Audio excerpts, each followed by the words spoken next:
Hello friends, आज मैं आपके साथ डिस्कस करूंगा इनइक्वालिटीज़ क्या होती हैं, इसका मीनिंग क्या है, टाइप्स क्या है एंड मेजरमेंट क्या है। ये टॉपिक एग्जाम्स में काफ़ी बार आता है, मगर बच्चों के पास उतना कंटेंट नहीं होता कि वो लिख पाएँ। किस हिसाब से अपने लॉन्ग क्वेश्चन के हिसाब से अटैम्प्ट करना है वो मैंने इस वीडियो में आपके साथ फुल डिस्कस किया हुआ है। तो चलिए शुरू करते हैं विदाउट वेस्टिंग एनी टाइम। और ये क्वेश्चन यूजीसी यूपीएससी में काफ़ी इंपॉर्टेंट रहता है, ठीक है। तो चलिए शुरू करते हैं। सबसे पहले आपको जब भी क्वेश्चन अटैम्प्ट करना है तो आपको इंट्रोडक्शन लिखनी ही लिखनी है, ठीक है। वो मैं हर वीडियो में बताता हूँ। Inequality is a common feature of all societies. Inequalities हर एक सोसाइटी में पाई जाती है। इवन अमेरिका में चले जाओ, यूरोपियन कंट्रीज़ में चले जाओ, इनइक्वालिटी हर जगह है, ठीक है। It exist when resources, income, wealth and opportunities are not distributed equally among individuals और ग्रुप्स। ऐसा तब पाया जाता है जब रिसोर्सेज या पैसा या वेल्थ या अपॉर्चुनिटीज़ हर एक के पास बराबर ना हो, तो उस सिचुएशन को इनइक्वालिटी कहा जाता है। Although some level of inequality is inevitable. कुछ इनइक्वालिटी तो रहेगी ही रहेगी। इक्वालिटी, फुल इक्वालिटी कभी भी इकोनॉमी में नहीं आ सकती, किसी भी सोसाइटी में नहीं हो सकती। Excessive inequality can create serious economic, social and political problems. तो अगर कुछ ज़्यादा ही इनइक्वालिटीज़ हो जाएं तो काफ़ी सीरियस प्रॉब्लम्स खड़ी हो जाती हैं, इकोनॉमिक लेवल पे, सोशल लेवल पे और पॉलिटिकल लेवल पे, ठीक है। हमने कई कंट्रीज़ में देखा है कि कुछ ज़्यादा ही इनइक्वालिटीज़ आ जाती हैं तो रिवोल्ट भी हो जाते हैं, ठीक है। ऐसा कई कंट्रीज़ में देखा गया है। Understanding inequality is important for designing policies aimed at inclusive and sustainable development. तो जितनी भी पॉलिसी मेकिंग जो सरकार करती है उसके लिए हमें इनइक्वालिटी को अंडरस्टैंड करना काफ़ी जो है इम्पॉर्टेंट हो जाता है। अगर हमें इनइक्वालिटी के बारे में या उसके एक्सटेंट या उसके टाइप्स के बारे में पता ही नहीं है तो हम पॉलिसीज़ कैसे बनाएंगे, समझ की बात। तो पॉलिसीज़ बनाने का तो कोई फ़ायदा नहीं हुआ। अब meaning of inequality. Inequality refers to a situation where people are not equal in terms of income, wealth, education, health, social status और एक्सेस टू अपॉर्चुनिटीज़। तो इनइक्वालिटी एक ऐसी सिचुएशन है जिसमें लोग जो हैं वो इक्वल नहीं है। किन टर्म्स पे? या तो उनकी इनकम अलग अलग है, या कोई ज़्यादा वेल्थ होल्ड करता है, कोई कम वेल्थ, या किसी के पास वेल्थ ही नहीं है, या उनकी जो एजुकेशन लेवल है वो अलग अलग है। जब एजुकेशन अलग अलग होगी तो फिर जॉब अपॉर्चुनिटीज़ भी तो अलग अलग हो जाएंगी ना। जैसे गरीब लोग हैं उनको जो है पढ़ाई लिखाई के इतने ज़्यादा जो फैसिलिटीज़ हैं नहीं मिल पाती क्योंकि उनके पास पैसा नहीं होता, तो इसलिए वो और गरीब होते रहते हैं। हेल्थ की फैसिलिटीज़ ना होना, कुछ सेक्शंस को अच्छी हेल्थ अपॉर्चुनिटीज़ होना और कुछ सेक्शंस ऑफ द सोसाइटी को हेल्थ अपॉर्चुनिटीज़ ना होना, या सोशल स्टेटस में ऊपर नीचे होना, ये सारी जितनी भी जो चीज़ें या वेरिएबल्स मैंने बताए हैं, अगर ये इक्वली डिस्ट्रीब्यूट ना हो समाज में, सोसाइटी में, तो उसे इनइक्वालिटी कहा जाता है। It shows the degree of disparity between individuals और ग्रुप्स इन अ सोसाइटी। तो इनइक्वालिटी हमें बताती है कि कितना ज़्यादा फ़र्क है कुछ इंडिविजुअल्स में या कुछ ग्रुप्स में और बाकी ग्रुप्स में या बाकी इंडिविजुअल्स में, इतना ज़्यादा फ़र्क है। ये चीज़ इनइक्वालिटी दिखाती है। In simple words, inequality means unequal distribution of resources and opportunities. तो जो अपॉर्चुनिटीज़ और जो रिसोर्सेज हैं उनका अनइक्वल डिस्ट्रीब्यूशन, समाज में इक्वल डिस्ट्रीब्यूशन ना होना, उसे इनइक्वालिटी कहा जाता है।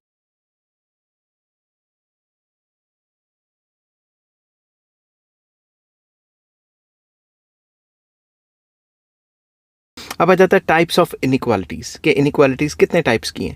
Inequality can be classified into several types depending on area in which the differences exist. तो ये कई टाइप्स की होती है, डिपेंड करता है कि कौन सा एरिया है। जैसे सबसे पहला इकोनॉमिक इनइक्वालिटी, जैसा कि नाम है economic inequality. Economic inequality refers to unequal distribution of income and wealth among people. कि लोगों की इनकम या वेल्थ में डिफरेंसेस होना, उस चीज़ को हम इकोनॉमिक इनइक्वालिटी कहते हैं। इसके दो सब पार्ट्स हैं। सबसे पहला income inequality. It refers to differences in earnings such as wages, salaries and profits. अगर आपकी तनख्वाहों में फ़र्क है, कोई लोग ज़्यादा कमा पा रहे हैं और कुछ लोग कम कमा पा रहे हैं, तो उसको इनकम इनइक्वालिटी कहेंगे। It is caused by differences in skills. ये क्यों हो सकता है? क्योंकि आपकी स्किल्स अलग हो सकती हैं। जिसमें स्किल्स ज़्यादा वो ज़्यादा तनख्वाह ले जाएगा। एजुकेशन, अगर आप कम पढ़े लिखे हैं तो आपको कम तनख्वाह मिलेगी, और अगर आप ज़्यादा पढ़े लिखे हैं तो आपको ज़्यादा अच्छी स्किलफुल जॉब मिलेगी जिससे आप ज़्यादा कमा सकते हैं। ऑक्यूपेशन मतलब किस टाइप की आप नौकरी कर रहे हैं, एंड ओनरशिप ऑफ एसेट्स। ये सारी चीज़ों की वजह से इनइक्वालिटी आती है। अब कुछ लोगों के पास एसेट्स ज़्यादा है, आपके पास 10-15 मकान है, आपने वो किराए पे चढ़ाए हुए, आपकी रेंटल इनकम ही काफ़ी ज़्यादा आ रही है, तो ओनरशिप ऑफ एसेट्स से भी इनकम कमाई जाती है। तो ये सारी की सारी जो इनइक्वालिटीज़ हैं जो मैंने अभी बताई आपको, वो इनकम की वजह से, इस वजह से उसको इनकम इनइक्वालिटीज़ कहा जाता है। नेक्स्ट आ जाता है wealth inequality. It refers to difference in ownership of assets like land, building, shares and savings. अगर आपके पास एसेट्स मिसमैच कर रहे हैं, जैसे अगर आपका कोई रिच फ्रेंड है, उसके पास काफ़ी उसे बाप दादे की काफ़ी ज़्यादा जायदाद मिली है, उसके पास लैंड है, बिल्डिंग्स हैं, या कंपनी के शेयर्स हैं जो उसको क्या कहते हैं इनहेरिटेंस में मिले हैं, या उसके पास सेविंग्स हैं काफ़ी ज़्यादा, तो उसे हम वेल्थ इनइक्वालिटी कहेंगे कि कुछ लोगों के पास ये चीज़ें हैं और कुछ लोगों के पास ये चीज़ें नहीं हैं। It is usually greater than income inequality because wealth accumulates over time. ये इनकम इनइक्वालिटी से भी ज़्यादा हो जाती है क्योंकि wealth over the period of time accumulate होती रहती है। फॉर एग्जांपल, अगर मेरे बाप दादा ने काफ़ी ज़्यादा पैसे जोड़े, वो मुझे ट्रांसफ़र करेंगे, मैं फिर आगे आने वाली पुश्तों को ट्रांसफ़र करूँगा, तो वेल्थ इनइक्वालिटी और बड़ी जो बात बन जाती है इनकम इनइक्वालिटी से। नेक्स्ट आ जाता है social inequality, very important. Social inequality arises due to differences in social status and social identity. Social status और सोशल आइडेंटिटी की वजह से जो भी डिफरेंस क्रिएट होता है समाज में, उसे सोशल इनइक्वालिटी कहा जाता है। इसके कारण क्या है? Main causes are caste system, जो पुराने ज़माने में था और अभी भी कई जगह पे होता है कि कुछ लोगों को जो है वो अपर कास्ट माना जाता है, कुछ लोगों को लोअर कास्ट माना जाता है, जिस वजह से सामाजिक इनइक्वालिटी आ जाती है। Class division, gender discrimination, religious and ethnic differences, इन सारी वजह से जो समाज में इनइक्वालिटी क्रिएट होती है, क्योंकि कुछ तबके के लोगों को अपर क्लास का माना जाता है और बाकियों को थर्ड ग्रेड सिटीज़न या थर्ड ग्रेड का बंदा माना जाता है, जिस वजह से समाज में इनइक्वालिटी आती है, जिसको सोशल इनइक्वालिटी कहा जाता है। नेक्स्ट आ जाता है जेंडर इनइक्वालिटी, वेरी इंपॉर्टेंट, आजकल तो काफ़ी जो है इस पे चर्चा होती है। Gender inequality refers to unequal treatment and opportunities for men and women. तो बेसिकली जो मेल और फीमेल में जब भी डिफरेंसेस होते हैं तो उसको जेंडर इनइक्वालिटी कहा जाता है। कि ऐसा क्यों है कि कुछ जो जेंडर है उनको फेवर किया जाता है कुछ जॉब्स के लिए और बाकियों को फेवर नहीं किया जाता, उसको जेंडर इनइक्वालिटी कह सकते हैं। और जैसे हम जो पिछड़े हुए समाज हैं उनमें क्या होता है, मेल जो चाइल्ड है उसको पढ़ाई लिखाई की तरफ डालते हैं और फीमेल को नहीं डालते, तो वो भी जेंडर इनइक्वालिटी का एक इंपॉर्टेंट साइन है। Areas of gender inequality are education, employment, health, political participation etcetera. ये सारी चीज़ें जहाँ पे जेंडर इनइक्वालिटी पाई जाती है। ठीक है, एजुकेशन में भी कि भाई मेल चाइल्ड को हम प्रेफर करेंगे पढ़ाना और फीमेल चाइल्ड को नहीं करेंगे। ठीक है, आजकल तो ऐसी इनइक्वालिटी कम देखी जाती है, मगर अभी भी जो बैकवर्ड सोसाइटीज़ हैं उसमें ऐसा देखा जाता है। एम्प्लॉयमेंट में भी जो जेंडर इनइक्वालिटी है, हेल्थ में भी कि भाई हम फीमेल जो बच्चा है या लेडी है उसकी इतनी ज़्यादा केयर नहीं कर रहे हेल्थ वाइज जितना हम मेल की कर रहे हैं। और पॉलिटिकल पार्टिसिपेशन कि भाई पॉलिटिक्स में तो मेल्स ही आ सकते हैं, फीमेल का कोई काम नहीं है, ऐसा भी सोचना है कई लोगों का। ठीक है, नेक्स्ट आ जाता है educational inequality, very important. Educational inequality exist when people do not have equal access to quality education. कि भाई जो अमीर हैं वो तो अपने बच्चों को अच्छे स्कूल, कॉलेजेस, यूनिवर्सिटीज़ में भेज पा रहे हैं और जो गरीब हैं वो नहीं भेज पा रहे, तो इस वजह से एजुकेशन इनइक्वालिटीज़ आ जाती हैं। मेन कॉज आर पॉवर्टी, गरीबी, जैसा कि मैंने बताया, रूरल अर्बन डिवाइड के विलेजेस में वो एक्सेस नहीं है एजुकेशन का। जेंडर बायस हो सकता है कि भाई आप मेल चाइल्ड को तो पढ़ाना चाहते हो और फीमेल चाइल्ड को नहीं पढ़ाना चाहते। और रीजनल इम्बैलेंसेस हो सकते हैं, कुछ रीजन्स में जो है एजुकेशन काफ़ी अच्छी हो जाती है और जो कुछ रीजन्स है वहाँ पे काफ़ी बैकवर्ड या पिछड़ी हुई है, क्योंकि वहाँ जो एजुकेशन के लिए इंफ्रास्ट्रक्चर चाहिए वो बिल्कुल भी नहीं है। नेक्स्ट आ जाता है health inequality, very important again. Health inequality refers to differences in health status and access to health care services. कि कुछ इलाके में जो है वो मेडिकल फैसिलिटीज़ अवेलेबल हैं, बाकियों में नहीं है। ऐसा क्यों होता है? Indicators showing health inequalities our life expectancy, कि भाई लाइफ एक्सपेक्टेंसी काफ़ी पुअर है। अंडर डेवलप कंट्रीज़ में तो पुअर होती है कि भाई बंदा कितना जिएगा, जैसे इंडिया में भी 67 है, अगर आप 69 के करीब चल रहा है, और अगर आप डेवलप कंट्रीज़ में देखेंगे तो 80+ चल रहा है, क्योंकि वहाँ पे ज़्यादा हेल्थ फैसिलिटीज़ हैं। मगर जो रीसेंट ट्रेंड है वो ये है कि जब मैं इंडिया की बात करता हूँ तो आप इंडिया में कहीं भी जाके आप अपना मेडिकल इलाज करवा सकते हो, बट फॉरेन कंट्रीज़ में मैंने ऐसा सुना है और मेरे कई दोस्तों ने ऐसा मुझे बताया भी है कि अगर डॉक्टर से अपॉइंटमेंट लेनी है या फिर अगर आपको कोई प्रॉब्लम होगी तो 3-3 महीने बाद की अपॉइंटमेंट है, क्योंकि वहाँ पे मेडिकल सिस्टम कोलैप्स करता जा रहा है due to lack of doctors. ठीक है, तो इन्फेंट मोर्टेलिटी रेट में भी देखा जा सकता है and access to hospitals and doctors, ये सारी चीज़ें हमें हेल्थ इनइक्वालिटीज़ के बारे में बताते हैं कि कुछ रीजन्स में जो हेल्थ की फैसिलिटीज़ हैं वो अच्छी खासी हैं और कुछ रीजन्स में ऐसा जो है हेल्थ फैसिलिटीज़ इतनी अच्छी नहीं है। नेक्स्ट आ जाता है regional inequality. Regional inequality simple words में हम कह सकते हैं कि कुछ रीजन्स काफ़ी अच्छी अपॉर्चुनिटीज़ देते हैं जॉब की, बिजनेस वगैरह की, और कुछ रीजन्स जो हैं इतने पिछड़े हुए हैं कि वहाँ इवन रोड्स भी नहीं पाई जाती। तो regional inequality refers to the differences in economic development across regions. कुछ इलाके काफ़ी ज़्यादा डेवलप्ड हैं और कुछ इलाके पिछड़े हुए हैं। Main causes of unequal unequal industrial development. कुछ जगह पे देखें तो इंडस्ट्रीज़ काफ़ी ज़्यादा डेवलप्ड हैं, वहाँ जॉब अपॉर्चुनिटीज़ भी हैं, और कुछ इलाकों में कुछ भी नहीं है बिल्कुल। Poor infrastructure and geographical disadvantages, इन वजह से जो है रीजनल इनइक्वालिटीज़ आती हैं। नेक्स्ट टॉपिक मैं आपके साथ डिस्कस करूंगा कॉन्सिक्वेंसेस ऑफ पॉवर्टी इनइक्वालिटी, कि इनइक्वालिटी के असर क्या होते हैं, इनइक्वालिटी के कॉन्सिक्वेंसेस या असर या इफ़ेक्ट्स क्या होंगे। ठीक है, तो जिस हिसाब से मैं लिख रहा हूँ आपने उसी हिसाब से पेपर में लिखना है ताकि आपको जो है अच्छे मार्क्स मिलें। तो सबसे पहला इकोनॉमिक कंसिक्वेंसेस। इकोनॉमिक कंसिक्वेंसेस क्या हैं? सबसे पहले स्लोअर इकोनॉमिक ग्रोथ, जो ग्रोथ रेट है वही काफ़ी स्लो हो जाएगी। High inequality reduces the ability of poor people to invest in education, health and skills. अगर इनइक्वालिटीज़ बहुत ज़्यादा होंगी तो गरीब बंदा तो ना ही अपने बच्चों को पढ़ा पाएगा, ना ही अपने बच्चों की हेल्थ की अच्छी हेल्थ फैसिलिटीज़ दे पाएगा, और ना ही जब पढ़ेंगे तो स्किल्स कहाँ से आएंगी उनमें। Since a large section of population can not contribute productively, overall economic growth slows down. अगर large section of population poor होगा तो वो प्रोडक्टिवली काम ही नहीं कर पाएगा, क्योंकि उनके पास एजुकेशन नहीं है या फिर उनकी हेल्थ अच्छी नहीं रहती, तो स्किलफुल नहीं है, तो फिर तो इकोनॉमिक स्लो डाउन तो होना ही है। तो इस वजह से जिन कंट्रीज़ में काफ़ी ज़्यादा पुअर पॉपुलेशन होती है वहाँ पे स्लो डाउन आ जाता है। ठीक है, नेक्स्ट आ जाता है low human capital formation. Very important, capital formation का मैंने फुल चैप्टर ऑलरेडी अपलोड किया हुआ है, अगर आपको चाहिए होगा नीचे कमेंट कर देना। Inequality limits access to quality education and health care for poor। अगर इनइक्वालिटीज़ हैं तो क्वालिटी एजुकेशन तो आप ले नहीं पाओगे। इनइक्वालिटीज़ हैं, अमीर बंदा तो अपने बच्चे को स्कूल भेज देगा, गरीब बंदा नहीं भेज पाएगा, तो ना ही एजुकेशन अच्छी हो पाएगी और ना ही हेल्थ केयर अच्छी हो पाएगी गरीबों के लिए। This results in low literacy, पढ़े लिखे लोग कम होंगे, हेल्थ पुअर होगी, लो प्रोडक्टिविटी होगी, and as a result the economy suffers from underdeveloped human capital.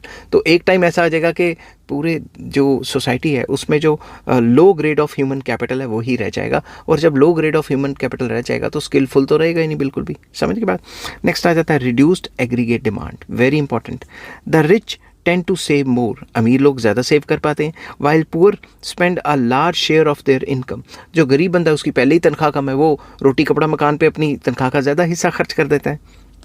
When income is concentrated among the rich, जब ज़्यादा परसेंटेज ऑफ पैसा अमीरों की जेब में चला जाएगा, कंजम्पशन फॉल्स, क्योंकि ज़्यादातर लोगों के पास, जो गरीब है उनके पास तो पैसा ही नहीं है, तो ओवरऑल इकोनॉमी में कंजम्पशन गिर जाएगी। Market shrinks and investment declines, market shrink हो जाएगी और इन्वेस्टमेंट गिरनी शुरू हो जाएगी। This leads to economic stagnation, इसकी वजह से इकोनॉमी में स्लो डाउन या स्टैग्नेशन आ जाता है। नेक्स्ट आ जाता है unemployment and underemployment. Very important again point. तो inequality restricts skill development among poorer sections, making them less employable।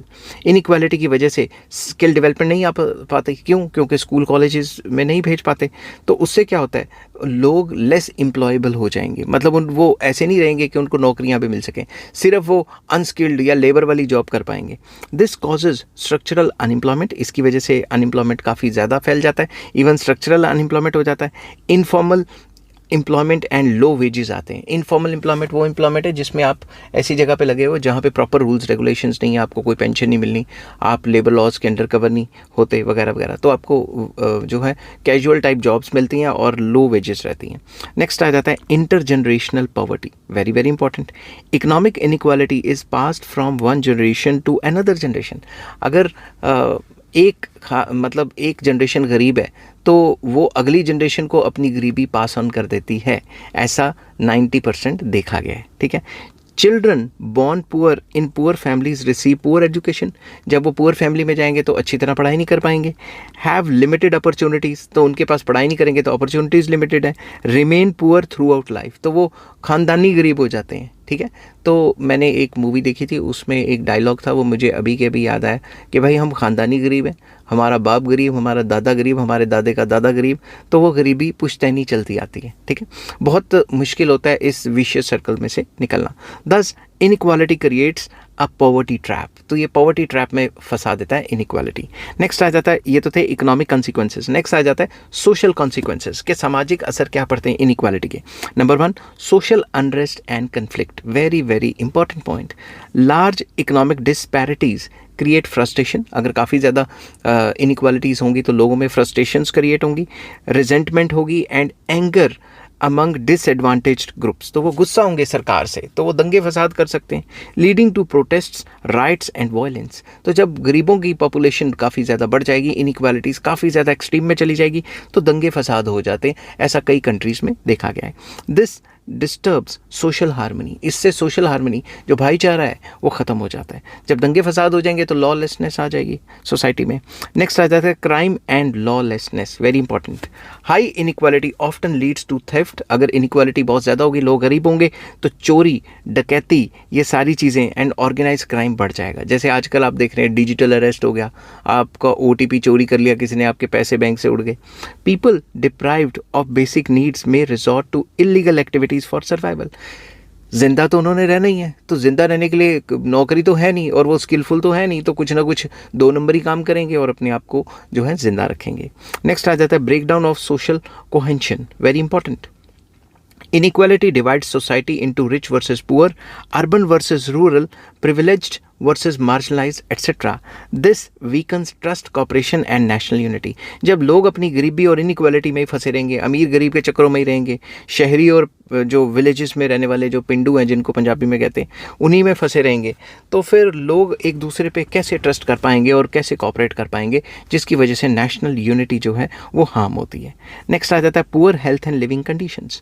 Inequality results in mall nutrition, inequality होगी तो आप अपने बच्चों को अच्छे तरीके से खाना नहीं दे पाएंगे। पुअर सैनिटेशन, गंदी जगह पे रहने के लिए मजबूर हो जाएंगे, बस्तियों में, झोंपड़ियों में वगैरह वगैरह।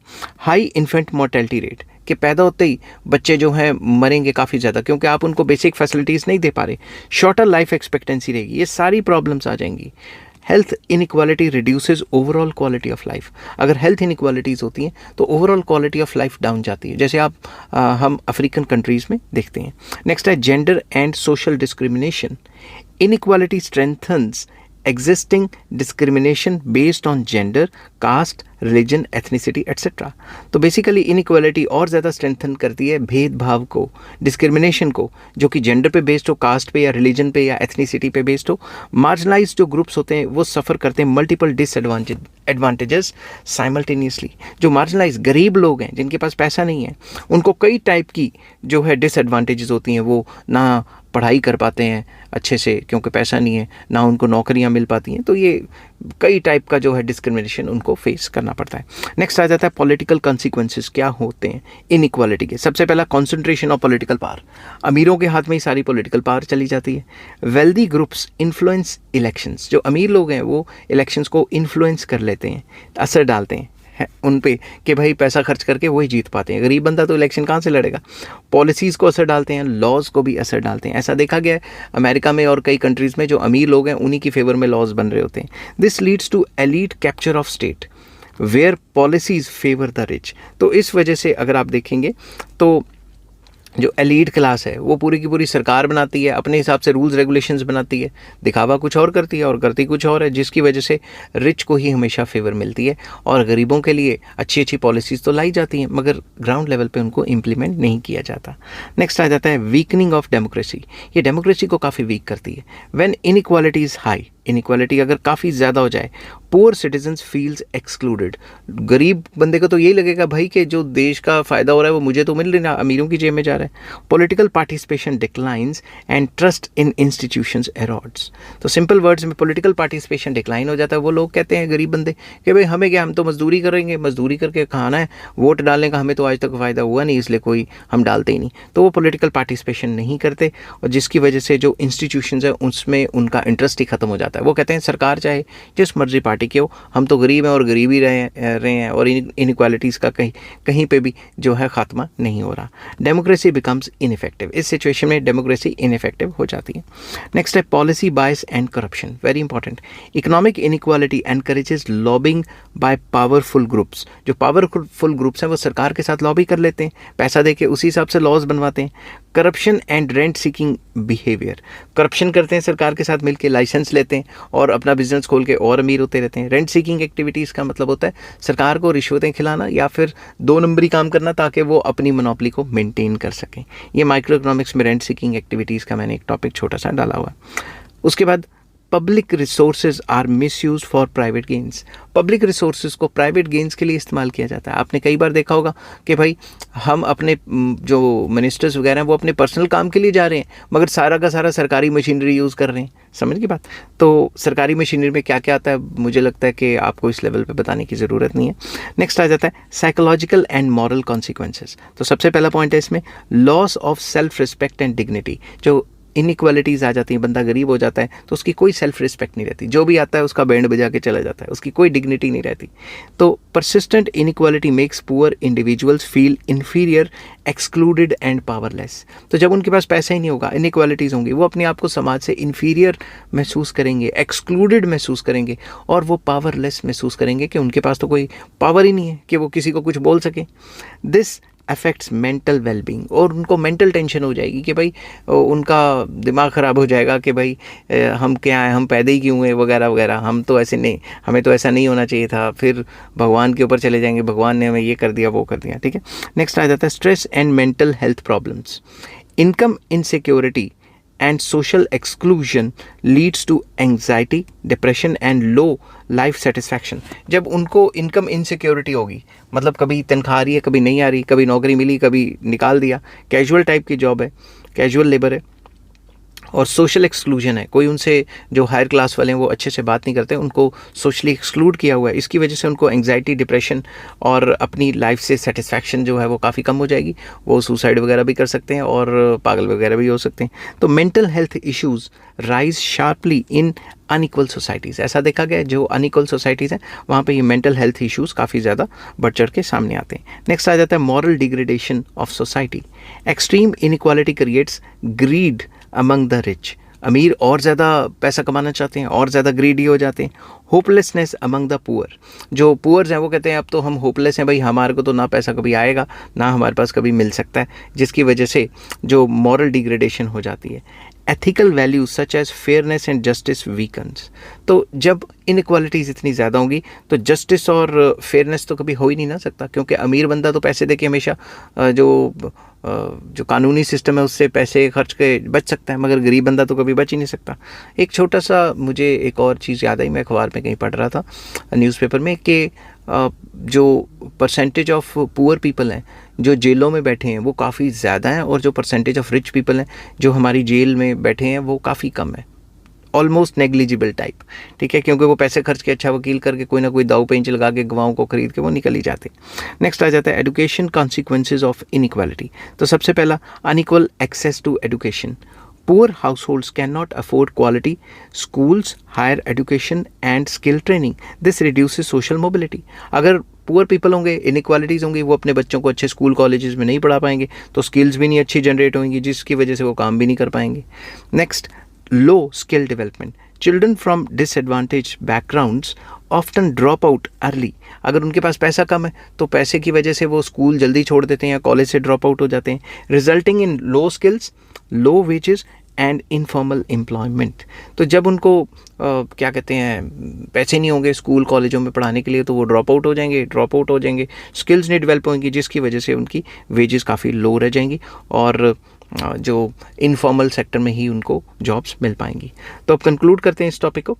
inequality has wide ranging consequences and affects every aspect of society, that is economic growth, social harmony, political stability and individual wellbeing. जैसा कि मैंने ऊपर बताया कि जो इनइक्वालिटी है इसके कॉन्सिक्वेंसेस बहुत ज़्यादा हैं, इकोनॉमिक कॉन्सिक्वेंसेस हैं, सोशल, पॉलिटिकल, इंडिविजुअल, कई टाइप के कॉन्सिक्वेंसेस हैं। While some inequality may be unavoidable, कुछ इनइक्वालिटी तो अनअवॉइडेबल है, होनी 100% इक्वालिटी तो नहीं हो सकती।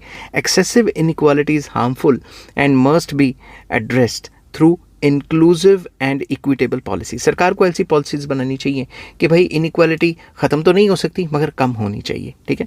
Reducing inequality is not only a moral obligation but also an economic necessity for sustainable development. अगर हमने सस्टेनेबल डेवलपमेंट करनी है तो ये जो इनइक्वालिटीज़ हैं इसको रिड्यूस करना बहुत ज़रूरी है।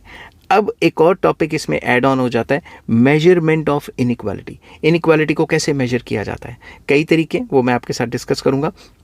सबसे पहले थोड़ा सा 2 लाइनें इंट्रोडक्शन में लिखनी ज़रूरी है। Several statistical and graphical methods are used to measure inequality, the most important methods are discussed as under. तो सबसे पहला जो मेथड है इनइक्वालिटी को या पॉवर्टी को मेजर करने का वो है लॉरेंस कर्व। लॉरेंस कर्व जो है वो काफ़ी इंपॉर्टेंट माना जाता है स्टैटिस्टिक्स में, डिस्पर्शन के टॉपिक में हम करते हैं। The Lorenz curve is a graphical presentation of income और वेल्थ डिस्ट्रीब्यूशन। ये इनकम और वेल्थ डिस्ट्रीब्यूशन का ग्राफिकल प्रेजेंटेशन है। It shows the relationship between cumulative percentage of population and cumulative percentage of income. तो क्यूमुलेटिव परसेंटेज ऑफ इनकम और cumulative percentage of population के बीच में रिलेशनशिप दिखाता है।